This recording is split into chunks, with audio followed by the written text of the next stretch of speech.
Sot Vučići do ta kuptoj se është rrugë shumë e pakapërcishme kjo e ardhmja e tij. Ajo është kokëfort, ai ndërheqje nuk jep, ajo është shumë kokëfort edhe është një diktator i llojit vet. Ka edhe një numër i madh i bujqve që me traktor kanë ardhur në mes të Beogradit, janë parkuar në vende të caktuara ku shihet demolimi i xhamave të traktorëve, demolimi i traktorëve nga ana e aktorëve që janë pjesë e strukturës politike dhe të brendshme të Serbisë që udhëheq Aleksandar Vučić, dhe në këtë drejtim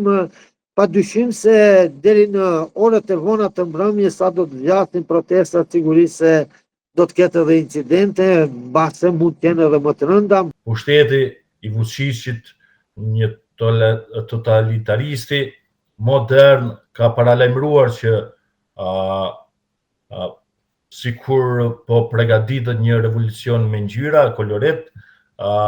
megjithatë sipas tij kjo nuk do të funksionojë. Studentët të cilët janë në parkun Pioner, mbështes të Vučićit që quhen studentë që duan të mësojnë, të ketë prapë edhe aty një skenim që mund të jetë me studentësh për të legjitimuar dhunën e presidentit Vučić. 15 marsi është zgjedh për shkak 15 viktimave të Novi Sadit dhe kjo protestë është një tregues shumë i rëndësishëm që Vučići nuk është më interesant, edhe Vučići duhet të shkojë, për shkak se nëse mblidhen afër 1 milion student të gjithë Serbisë me sektorin privat dhe me pjesën opozitare, kjo do thotë që ai nuk e ka përkrahjen në Serbi dhe është bërë një lider i tepërt, një lider i cili punon me kokë vetëm. Beogradi 2 ditë e fundit është duke u mbushur nga të gjitha vendet, qytetet, fshatrat e Serbisë. Nëse pjesa tjetër qeveritare fillon me bë dhunë, atëherë mund të vijë deri te një përplasje, një kacafitje, për shkak se është edhe një grup tjetër i cili është i vogël në përkrahje të Vučićit, të cilët kanë mbledh pas me gur, të cilët kanë pru disa traktora dhe disa kam shtëpiza. Sot Vučići do ta kuptoj se është rrugë shumë e pakapërcishme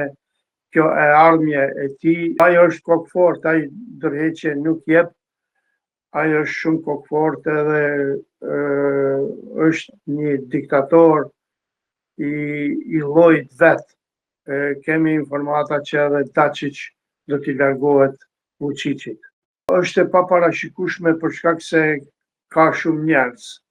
me qindra mijëra, ndoshta edhe 1 milion protestues. Gjithçka është e paparashikueshme, por nëse fillojnë studentët të marrin institucionet shtetërore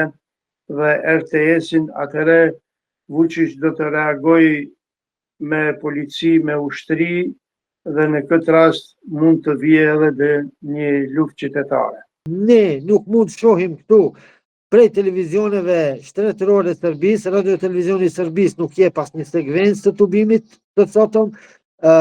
Hepi Televizioni që është dhe Pinki, që të dyja që janë në krah të presidentit Vučić, nuk ju vije turp që në këto situata kur e gjithë Serbia është tubuar dhe është grumbulluar në Beograd, ata japin filma vizitimor ose japin dokumentar të tjerë, në kohën e lajmeve japin ca sekvenca dhe atë për ata student që i ka grumbulluar rreth presidencës, presidenti Vučić, që kërkojnë vazhdimin e mësimeve në fakultetet dhe universitetet të Serbisë. Ka edhe një numër i madh i bujqve që me traktor kanë ardhur në mes të Beogradit, janë parkuar në vende të caktuara ku shihet demolimi i xhamave të traktorëve, demolimi i traktorëve nga ana e aktorëve që janë pjesë e strukturës politike dhe të brendshme të Serbisë që udhëheq Aleksandar Vučić, dhe në këtë drejtim padyshim se deri në orët e vona të mbrëmjes sa do të zgjasin protestat, sigurisht se do të ketë edhe incidente, mbase mund të jenë edhe më të rënda. Shumica kanë paralajmëruar që kjo do të jetë protesta më e madhe ndonjëherë e bërë në Beograd, çfarë edhe kanë të drejtë padur parasysh që tashmë student që kanë filluar që në dhjetorin e vitit kaluar në mënyrë sistematike kanë pasur ngritje të vetdijes ndaj represionit të dyfish që ndodh përmes inxhinierimit të fake newsit e inxhinierimit të lajmeve, të cilët nuk e kanë krijuar një realitet tjetër alternativ. Pra ka pasur një mobilizim të jashtëzakonshëm gjithandej dhe sigurisht kjo do të jetë protesta më e madhe. Pushteti ka paralajmëruar që do ndodhun, pushteti i Vučićit, një totalitaristi modern, ka paralajmëruar që sikur po përgatitet një revolucion me ngjyra, kolorit, megjithatë sipas tij kjo nuk do të funksionojë. Zoti Vučić, si duket për herë të parë ndihet se nuk është në kontroll të situatës, duke qenë se nuk është në kontroll të situatës, atë ka kapur edhe panika. Gjithsesi, studentët, pleniumi i studentëve ka paralajmëruar se protesta do të jetë e qetë, protesta do të jetë paqësore. Ndoshta dorëheqje nuk do të jep, nuk e pres që mund të jep. Vučići mund të mbajë pushtetin ndoshta edhe për një kohë, por ai si duket nuk po mund më të mbajë një shoqëri të tërë në gjendje të pezullimi mes frikës dhe iluzionit. Pra, sigurisht nëse ai tashmë nuk reflekton, kjo është vetëm fillimi i fundit të tij. Mund të inskenohet një situatë